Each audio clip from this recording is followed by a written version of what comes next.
Receptions yesterday, and I think now he has 11 on the season, which is, I mean, really starting to get up there in perplexing numbers. I mean, Deshaun Kaiser territory, and you know, we all know how that went. Right. So, yeah, you're right. The accuracy is a problem, and it's not even close to where he was last year. I think there's a problem in what they're what they're thinking offensively, Dino. And hear me out on this. I think what's going on is that there's a lot of quick throws, and the quick throws are these quick slants to like Landry, and really yesterday a lot of the times to Beckham. Mm-hmm. Like the first interception. I mean, Beckham, not Mayfield's fault.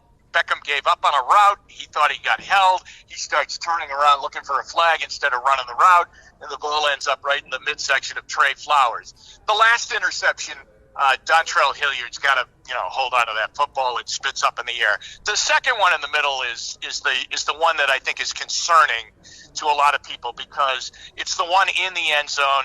It was a tight throw at its best. I mean, even the most optimistic view of that throw would be, man, that is really threading a very, very tight needle to try and get it in there. There were Seahawks everywhere and Jarvis Landry.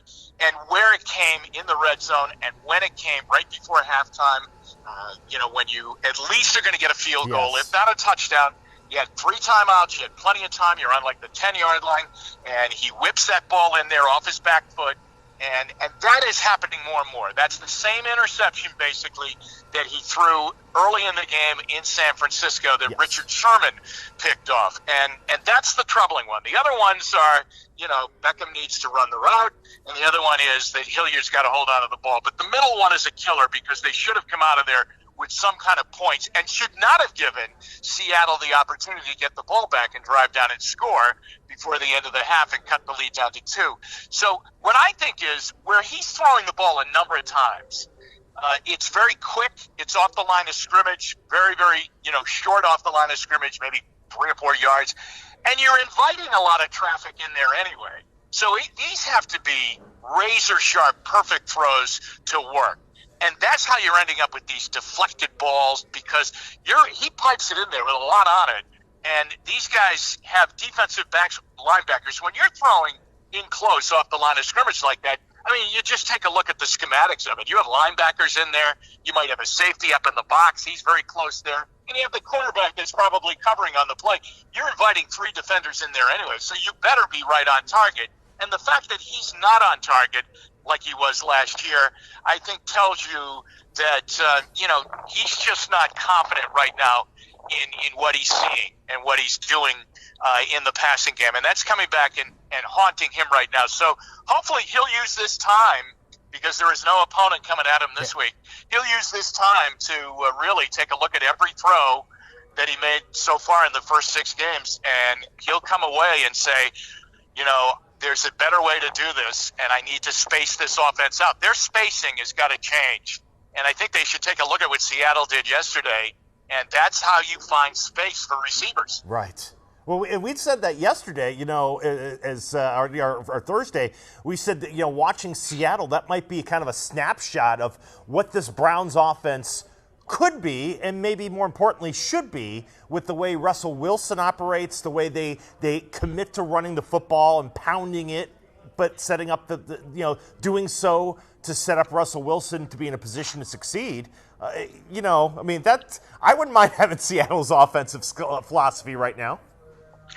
Yeah, I wouldn't mind having him. He is really playing incredibly well. But I'll tell you what they do. For instance, there were really none of the throws that he made yesterday that were even close to the line of scrimmage. Everything was downfield. Now, they created a different way than most teams do it. I mean, he creates it with his legs a great deal of time. He runs around, but he doesn't really take off too many times unless it's wide open. But you still have to play him as a runner. And so therefore, and with the speed that he has and his ability to get to the corner and make a big play out of it, you have to kind of give him a little bit of breathing room before you totally commit and go after him as a pass rusher. That opens things up. But those receivers do a great job then of finding a little space in the middle of a defense. And it's not just, the Browns are not just the guilty ones of this. I mean, they become very difficult to defend when he's really rolling around back there because it's so hard to stick with these guys for a long period of time. Now, I don't know if Baker can do that. I don't know if the Browns want him to do that. But I do believe that they are throwing into a lot of congestion right now as they try and really force feed the ball to Beckham a great deal, and it was really a concerted effort to do that yesterday. And, Landry and other occasions. I mean, they are, guys that can catch and go. There's no doubt about it. But if they catch and go 15 yards down the field rather than 2 yards off the line of scrimmage, I think there'll be a lot less traffic because those two should separate from people. Jim Donovan's our guest here on After Further Review as we recap the Browns' loss to the Seahawks. But doesn't this go to a point you made last night? The Browns, through 6 games, still don't have an offensive identity. And sometimes they are emphasizing Nick Chubb. Sometimes they just forget about him and go away from him completely. And still trying to figure out how are we going to effectively utilize Odell Beckham. I mean, they still don't have an identity yet. No, I think oftentimes it becomes almost like street ball. I really do. I think it becomes like a touch football game when you're out, with your buddies, or on Thanksgiving morning when you go out and you play one of those turkey bowl games, and you go out and you fling it around. And really, I think they fling it around. Now, they fling it around really well. And there are probably going to be games down the road, Dino, where they have an exceptional day offensively, like they did a few weeks ago against Baltimore, and we come away saying, all right, there they are. That's what they're all about. But I don't think that's sustaining right now. I just don't think you can play that way. I think that they go out and I think that Baker, for instance, yesterday looked really good in an up-tempo, no huddle offense, and I think every quarterback in the NFL loves doing that because you really call your own plays right at the line of scrimmage. I mean, nothing is really coming in from the sideline. You see it, you read it, you throw it, and I think they like doing that, and I think they're pretty good at doing that, but this inability to finish these things off, and when one errant throw, happens and occurs, it usually ends up in a bad play or, a long third down that they don't convert, or an interception, as has been happening, most recently in pretty high numbers. I think that's a problem. So if you said to me, and if you did say to me, what is the Browns offense right now? I really couldn't give you an educated answer on that, and I've watched every snap of it so far this season. I really don't know what they're trying to do. I think it's like, okay, let's run. Let's go back and throw. Hey, remember now, we got to get the ball to Beckham. And I don't know if Jarvis is happy right now. Let's go over to him now. And that's not an offense. That's being a little league coach, where you're trying to play everybody and you play every guy for 3 innings and get them an at-bat. And that gets you beat in the NFL. There's only one football, and we worried about this in the offseason. We really did. We worried about, hey, are these guys going to be concerned more about stats than on winning the games? And, of course, they all gave the answer, no, we're all in on winning the games. But right now, I have to tell you, there are some frowns in that locker room that are going on and getting, even more severe a look to them as these games go on, and there's just no sense or sensibility to the Browns offense.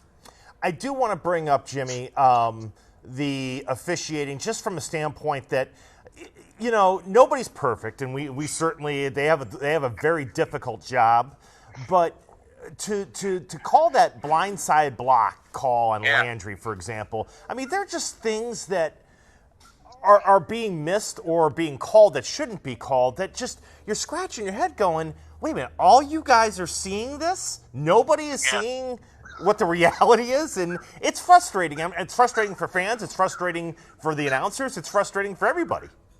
Well, the other thing that's a little troubling is that, there are weeks in the NFL, and it usually starts today after a Sunday slate of games, where the NFL will kind of regroup with the officiating people, and they'll say, hey, listen, too many illegal block penalties yesterday. Let's cut back on those next week. Okay?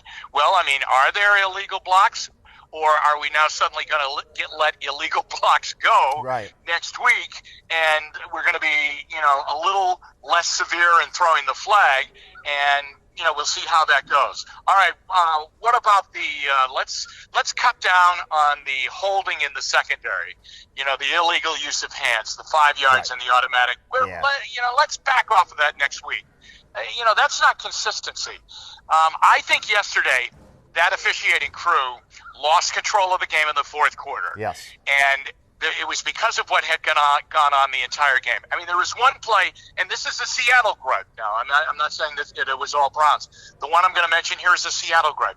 There was a time where Russell Wilson completed a pass. I think it was to Lockett, and they ended up getting a first down. And then the officials come on the microphone and say, hey, listen, there was no play because the umpire wasn't lined up before the play.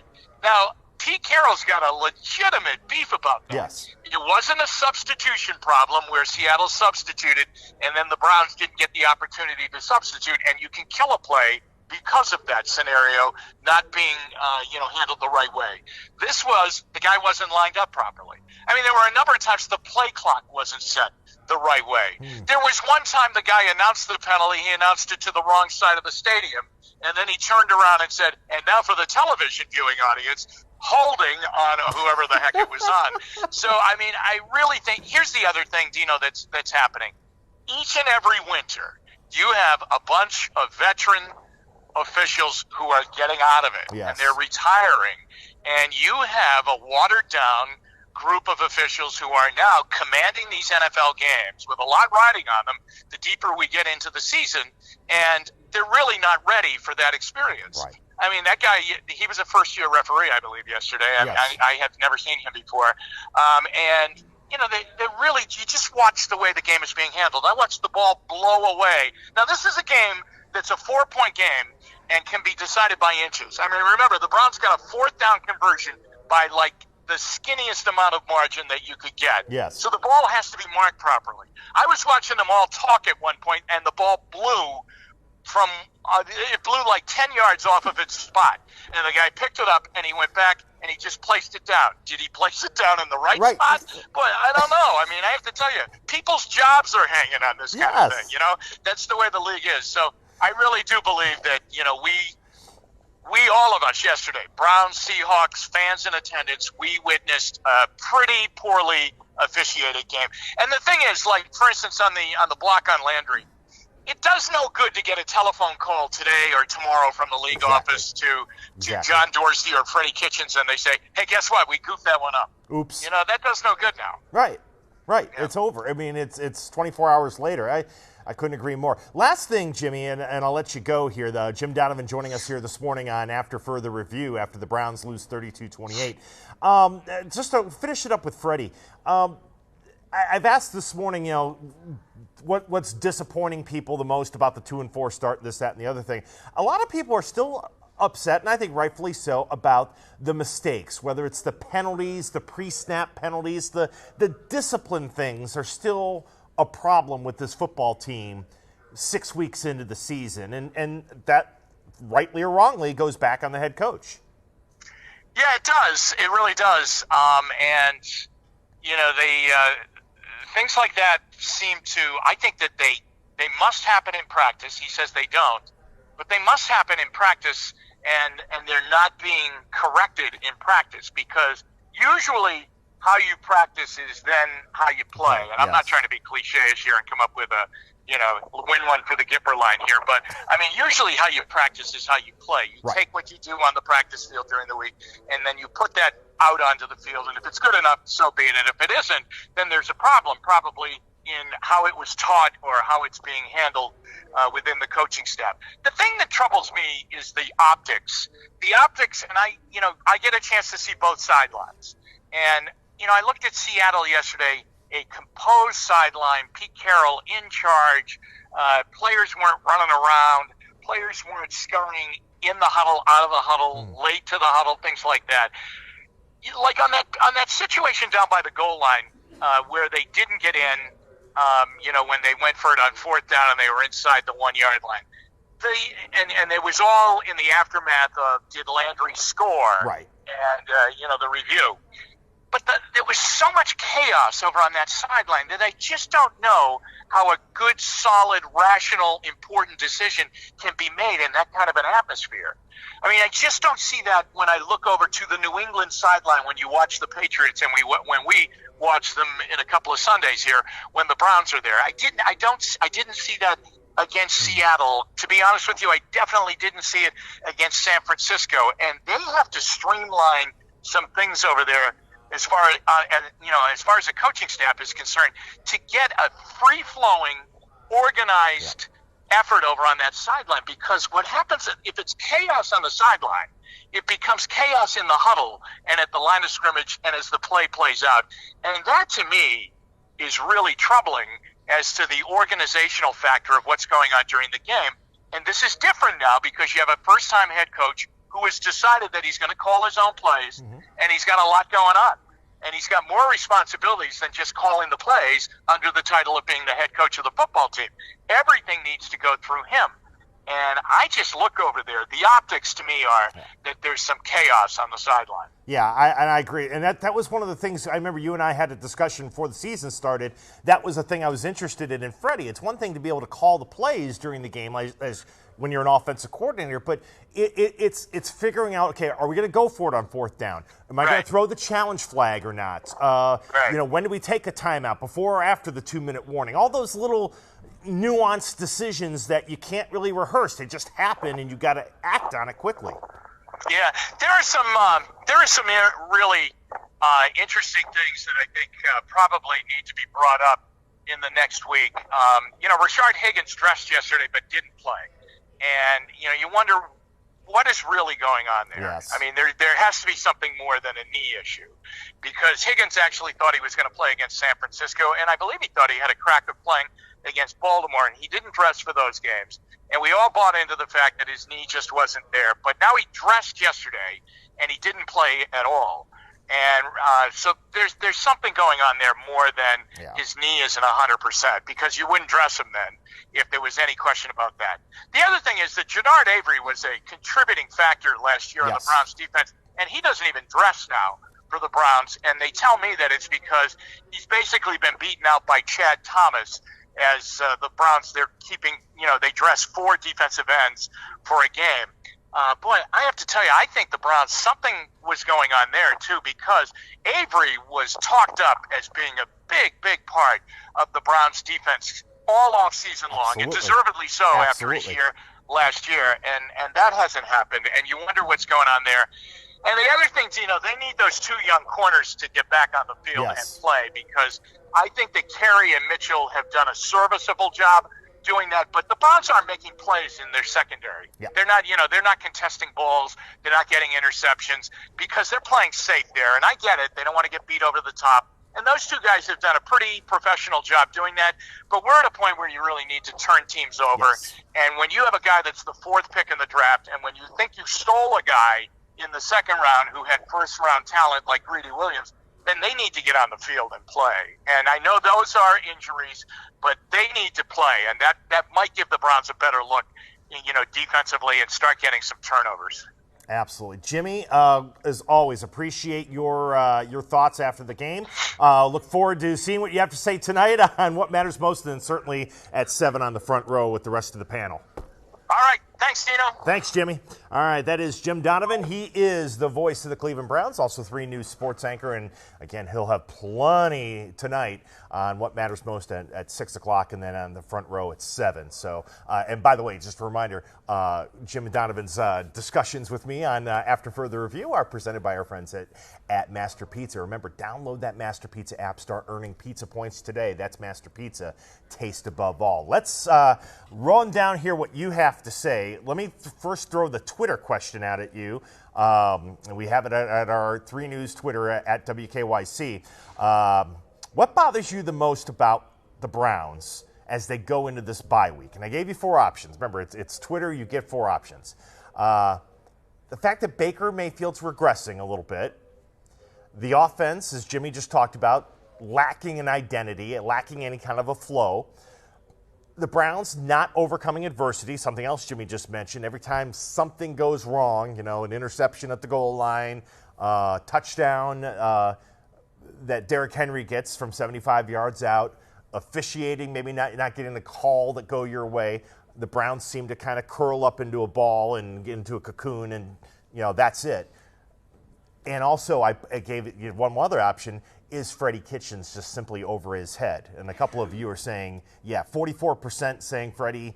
Right now, you're concerned: is he over his head? Can he handle both being a play calling head coach and the head coach that also has to deal with things and keep things orderly during the course of a football game? I think that's a legitimate question. As Jimmy said, probably streamlining things would be a good thing for this football team right now. 24% of you saying you're concerned that the Browns aren't overcoming adversity. 21% concerned that Baker's regressing. 11% worried that the offense doesn't have an identity. Rufus Jones says yes, so he's worried about all four. You got to pick one, but I hear it. Not going to happen says mistakes. And that's why I brought that up with Jimmy. I think it's one thing in week one. You come out of the gate, you have the 18 penalties, some of which I know weren't great calls or whatever, and we just talked a little bit about the officiating crew, but most of those were legitimate penalties, and the Browns just played undisciplined. The roughing the passer and the personal fouls and then the pre-snap penalties. And you sit there and you go, how can you possibly expect to overcome that and win a football game? That's you're putting yourself into all these 1st and 25s and things like that. And you're trying to win a football game like that. It's very difficult. Charles Miller says, how can the officials call a blindside block when the blocker is stationary and the defender runs into him? That was such a ridiculous call. And I rarely, if ever, if you're on Twitter during the course of a football game, does everybody agree on something? Well, everybody agreed on that one. That was just a blown call. And I understood why Jarvis Landry was upset. Herman says, but the refs have been against us forever. They stink. Well, I understand. When we've had losing and we've had losing for so long, I get it. You feel like it's Cleveland against the world. I understand that. But the refereeing, it's like everything else in terms of a football game. The Browns have to play better. They've got to coach better. But the referees have to be better too. Now, here's a point, and Dave Chudowski made this earlier this morning, and you can read it right now at WKYC.com. Roy says, there's too much hype about the Browns before the season even started. It takes time for a team to be where they should be, but that's Cleveland, as fans want a championship in the worst way. They figure the Cavs can do it in the past. They expect the Browns and Indians to do it too. Well, let me address the first part of that. I do think you're right. I think there is something about trying to get some cohesion. You have a new head coach with a new staff, a new defensive scheme with Steve Wilks. You're trying to get everybody on the same page. Sometimes that's a process that doesn't just happen in the course of mini camps, OTAs, even training camp and preseason. Now, you can sit there and say, well, geez, maybe that's why, you shouldn't have your stars on the bench for the entire preseason. And there's a discussion for that. But I do think that being realistic, if you sit there and you said, if you played the schedule game for the first 6 games of the year, you probably thought the Browns were going to be, if you're being realistic, 3-3, right? Maybe 4-2 if you were really uber confident. I didn't think they were going to beat the Rams. I thought the 49ers were going to be very tough to beat on the road. And I thought the Seattle game was going to be tough. And also the Baltimore game was going to be tough. So, there is a case to be made. Yeah, there's a long way to go, and this is still a process to get this thing put together. But I also understand, fans are impatient because there was a lot of hype surrounding this team. There's a lot of talent on this football team, offensively and defensively, and you expect them to play better. You don't expect your quarterback to throw 3 interceptions pretty much every week, it feels like. You don't expect 4 turnovers. You don't expect a block punt. You don't expect those types of mistakes, the missed tackles, the penalties. But that's what we've had so far, and so people are upset, and I get it. Mike Lawrence says, it's always great football costumed entertainment. Yeah, right. Dan says, is there any way we can get the replacement officials back? No, but I'll like, if I could get Gene Steratore to come out of the CBS booth and go back and be an official and, maybe get Hockley back and some of those people, I think I'd probably feel a little bit better there. But yeah, I get it. It's a buzzkill when you have officials who lose control of the game, and Jimmy is exactly right. That's exactly what happened to early in that fourth quarter as the Browns were trying to drive and retake the lead, which they ended up doing. The officials lost control in that goal line sequence. I mean, it just was crazy. But that said, you've got to overcome that. You've got to figure out a way to mentally and physically, but mentally get through that. And this football team doesn't do that. They don't do that right now. They don't overcome. When you have something that doesn't go your way, an interception, a long touchdown, a mistake by the officials, a penalty, whatever, this team hasn't learned how to overcome. And to be able to brush it off, dust yourself off, and say, okay, we're going to move on now. Until they do, they're going to have a hard time winning close games. And I hate to say it, in the second half of the season, yes, there's a pathway to success with some winnable games on the schedule, but they're not all going to be like that Baltimore game or that Jets game. You're going to have to figure out how to win close games. And you're not going to win close games unless you can overcome adversity. And this team still hasn't figured out how to do that yet. Until they do, it's going to be a tough road to sled. What else we got here?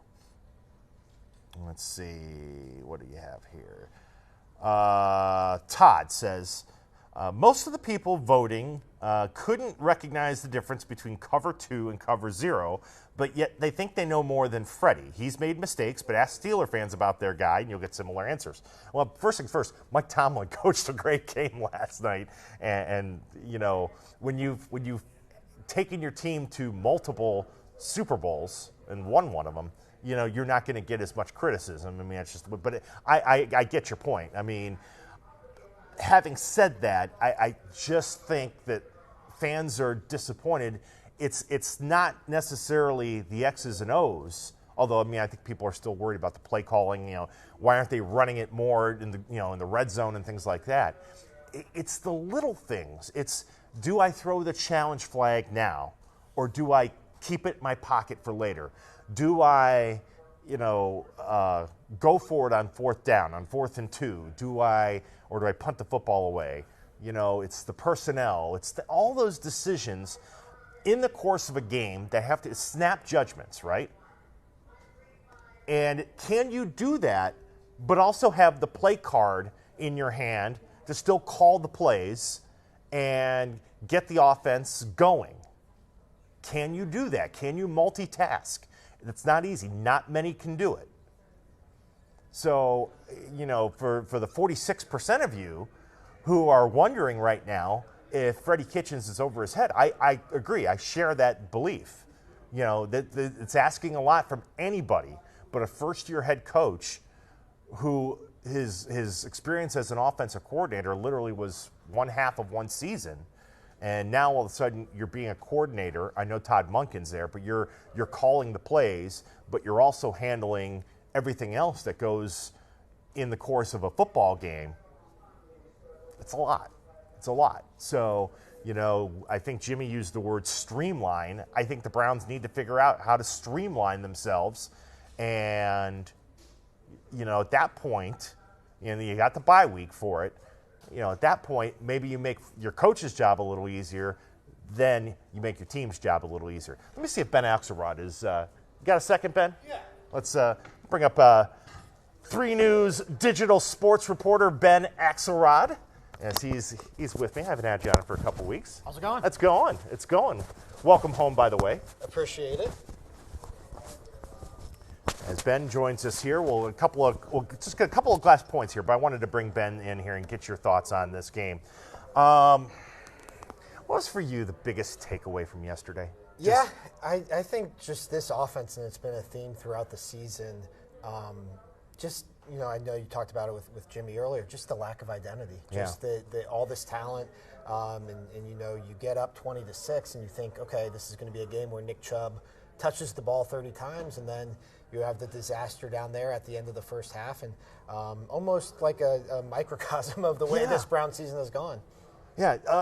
Did you realistically, because we all play the schedule game, and you sit there and you look at the teams the Browns had to play these first 6 weeks before the bye, and everybody was like, boy, get to the bye week, Thinking about it now, I mean, if they were 3-3, I think I'd feel a lot better. But I don't know why, 2-4 because you're 2 below 500. I feel worse, and maybe it's because they're also 0-3 at home. I feel bad about that too. Well, I think the other part of it is that it's 2-4 heading to New England. Yes. And so that's when we talked about the schedule before the start of the season. That New England game was kind of my where I drew the line. Yes. As far as where I'm going to judge this team, just because of what we thought of the teams after the New England game. The schedule seems to drop off from a difficulty standpoint after New England. So I thought 3-4, that was going to be like the acceptable where you could be and still make a run at this thing.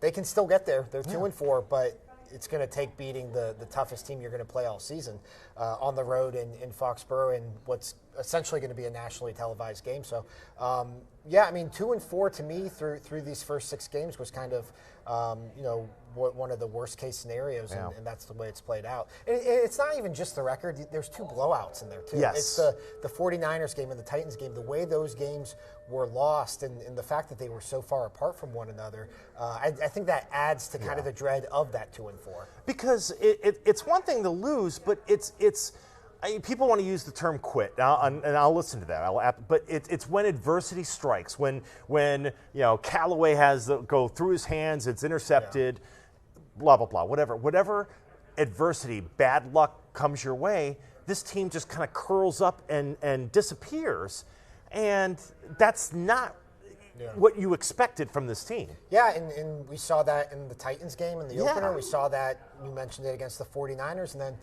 the 2 wins in this season against the Jets and against the Ravens, kind of front-runner games for the Browns where they jumped out to big leads and were able to just pile on. And you would have thought yesterday that that's the way it could have gone for them again, but that Seattle team's really good, and you can only afford so many slip-ups, and unfortunately for the Browns, they had too many of them. What about Baker? As you watch Baker 2018 versus Baker in 2019, I mean, the accuracy isn't there like it was last year. The protection isn't there certainly like it was last year either. And now, I mean, 11 interceptions here in 6 games. Yeah, and it's one of those things where I know the interceptions don't tell the whole story because of how many have gone off receivers' hands. And, I mean, even yesterday he throws 3, and I don't know how many of them you can even pin on him. But the accuracy is not there. I mean, that's just from a pure completion percentage standpoint. It's not there. It's one of the worst in the NFL. The offense as a whole ranks as one of the worst in the NFL, and that's only ahead of teams like Washington and Miami and Cincinnati, teams that aren't really even trying to win games this season. So, that I think goes a lot to Baker, a lot to Freddie Kitchens. Just those 2 are out of sync as far as what we were expecting from them entering the season. And to me, it's a coin flip of who deserves more blame. Yeah, and I guess that kind of to put a bow on all this is, and I asked on our Twitter poll, I mean, one of the things that concerned me before the year even started about Freddie Kitchens was not his ability to call plays. I mean, I think he proved that, very well last year. But could he handle the snap judgments that come your way in the course of a game but still be able to run the offense, essentially, I'm not doubting Todd Monken, but call the plays. Ben, I worry about it. It's can he? It's the judgments and the decisions that come in the course of a game. I'm not sure that he can multitask right now. I think one thing I've seen people start to point out is how often he seems to be sniping at the refs during the game and getting hung up on dealing with all the other stuff that you don't always see a Bill Belichick deal with or Mike Tomlin deal with. You see him, though, involved in those sideline discussions that you don't typically see from a head coach. And, it's one of those things where if you're focusing on all that stuff, how do you focus on calling the plays and managing timeouts and your challenges? And I think all of that is what we saw yesterday with that fourth down challenge and then the stuff, and they run the one play and then throw the challenge and run the exact same play and have it stuffed at the goal line. That was kind of a microcosm for everything that's gone wrong with the Freddie Kitchens experience as a head coach here through 6 games.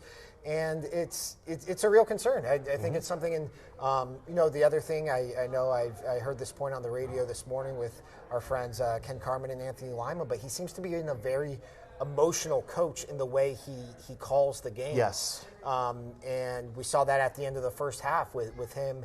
Instead of just running the ball, they throw it and have it intercepted, and he's asked about it after the game, and he says he was trying to score and then call 3 timeouts and score again. And it's like, if you just go up 20-7 to 14 there, you're in pretty good shape, or 27-13. So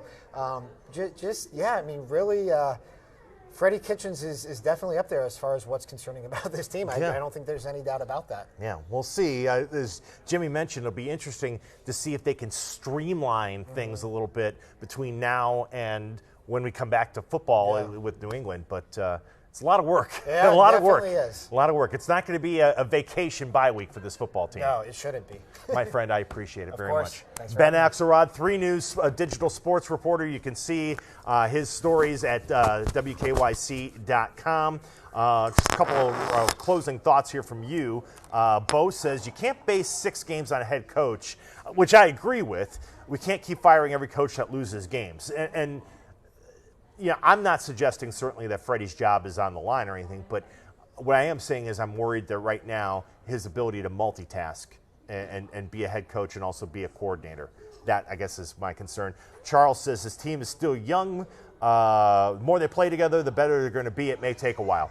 Yeah, and we'll see. We'll see if this time off from having to play games and just be able to be together and practice and go through the bye, if that helps them kind of get together a little bit more, and they certainly need to do that. All right, that will do it for us. Plenty more coverage today at WKYC.com on the Browns and the Seahawks and where the Browns go from here as they head to the bye week. And again, Jim Donovan will be in with What Matters Most at 6 o'clock. And then he'll have on the front row Mary Kay Cabot and Bud Shaw at 7. So don't miss out on that. And we'll look forward to reading more of your thoughts as well here on Facebook Live and as well on Twitter. Thanks for joining me, everyone. I'm Dave DeNatale. This has been After Further Review.